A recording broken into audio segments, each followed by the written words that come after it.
Hey guys, it's attorney Chris Roy here with Legacy Counselors. We are a full service estate planning firm with offices in Massachusetts and Connecticut. And today I want to take just a couple minutes of your time to talk about a key misconception I hear about all the time. And I just heard it yesterday, so I figured I would do a quick video on it with regard to two totally unrelated things, but they get confused all the time and they're really important. So what we're talking about here today is the annual gift tax exclusion and the Medicaid rules. Okay, so let's start with Medicaid. What is Medicaid? Medicaid is a division of Social Security that we've all contributed into for many, many years. And what they say is if you are over the age of 65 and you cannot afford your cost for long-term care, you cannot afford your nursing home, that the state, through, again, federally funded program, the states will use those federal funds, the Social Security funds that we paid in as employees and employers during our working lives. We've said as a society that we want to be able to take care of grandma and grandpa if they cannot afford that bed at the nursing home. Well, in submitting your application for that process, they obviously want to see how much money you have, but they also want to see not just how much money you have on the date of application, they want to see how much money you had the day before, and actually they want to see how much money you had the 5 years prior. So on the date of application, let's say September 1st, 2020, you apply for long-term care through Mass Health. They are going to ask to see statements going back 5 years. So, September 1st, 2020, going back 5 years, so 2016, 17, 18, 19, and 20, all 5 years, they're going to want to see what your asset values were, and more importantly, they're going to want to trace to see where the money went. What they're trying to prevent here is probably obvious at this point. They're trying to prevent people from transferring assets intentionally to make themselves look poorer than they actually are. So, can I give, $500,000 to my son and then apply the next day? And the answer is no. And can I give $500,000 to my son and then apply 3 years from then? The answer is no. The reason the answer is no is because it's going to get flagged. It's going to be considered unless there's a reasonable explanation as to why that transfer was made. And there are exceptions that are beyond the scope of this video. But what they're looking to do is to make sure that people are not gaming the system, to make it fair for everybody else. Now, I say that to say this. Well, what that means is that any gift made for purposes of Medicaid, so you got to keep in mind, what hat do we have on here? What we're talking about is a misconception.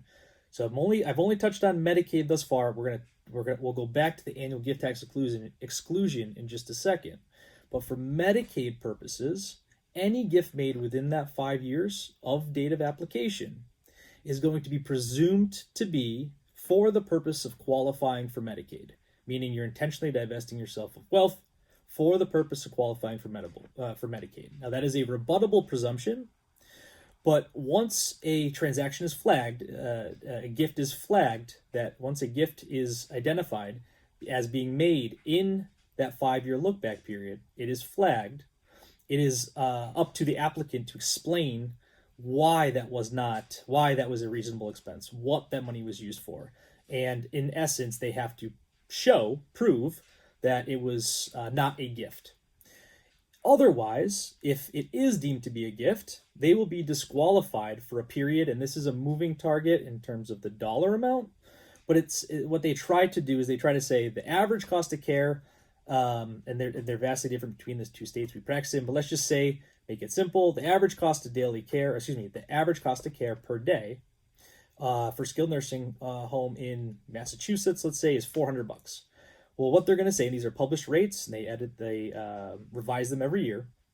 They're going to say for every $400 you transferred within that 4 years or spent on somebody else, so gifted to somebody or transferred to somebody else or spent on somebody else, paying off your kids' student loans, paying off your kids' mortgages, just transferring them an asset, your car, your house, anything like that, they're going to value the asset, and they're going to divide it by 400, because that's the daily cost of care, and that's the amount of days you're going to be disqualified from receiving care.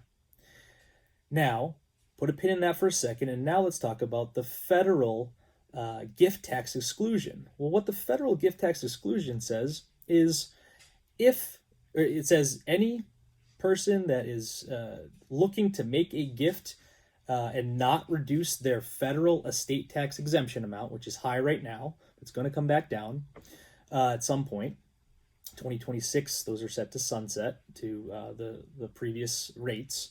So they're going to cut in half, probably around $6 million at that point in time, or a little bit more adjusted for inflation. We'll see. But point is, the annual gift tax exclusion provides that you can gift up to, not to exceed, but up to $15,000 to any one or more people that you want to gift to. So I could gift $15,000 to my sister. I give $15,000 to my two nieces. I get $15,000 to you watching the video. I'm not gonna. The check won't cash, or check won't clear. So don't try to cash it. But the point is, you can gift to as many people as you want, as long as no single gift to any one person exceeds $15,000. You will not have to reduce your estate tax exemption. Will not be reduced for that gift. So you can make a $15,000. I could make a $15,000 a year gift to my son this year, next year, so on and so forth. If I end up having another child, I can make a gift to them. I can add in, again, other people at some point if I want to, and that is not going to reduce my exposure. It's not going to reduce my federal estate tax exemption amount. Now, what I hear all the time is, well, I'm allowed to make a gift for $15,000, up to $15,000 a year, right? And it's yes, but again, what hat are we wearing? Now, I said earlier to put a pin in the Medicaid piece, and let's bring the Medicaid piece back in now. So what hat are we wearing? When we're asking the question, is it okay that I make this $15,000 gift? It's, well, what are we worried about? If we're worried about an estate tax, then yes, you can make that $15,000 gift to as many people as you'd like, and you're not going to have to reduce your estate tax. However, the number one threat to Main Street, mom and dad Main Street right now is probably long-term care costs, not estate taxes. And so what cap are we wearing when we're asking what is a reasonable expense? Are we wearing our federal estate tax? Are we worried about reducing our federal estate tax? Are we worried about unintentionally making a gift to our kids or any loved ones that we may have or want to transfer assets to, so that we are not required to spend it down on long-term care? And that's where we get into this issue of this misconception. And I had an advisor ask me yesterday, well, they've been gifting $15,000 a year, and that's not going to get picked up by Medicaid, so that's not an issue. And I said, whoa, that is an issue.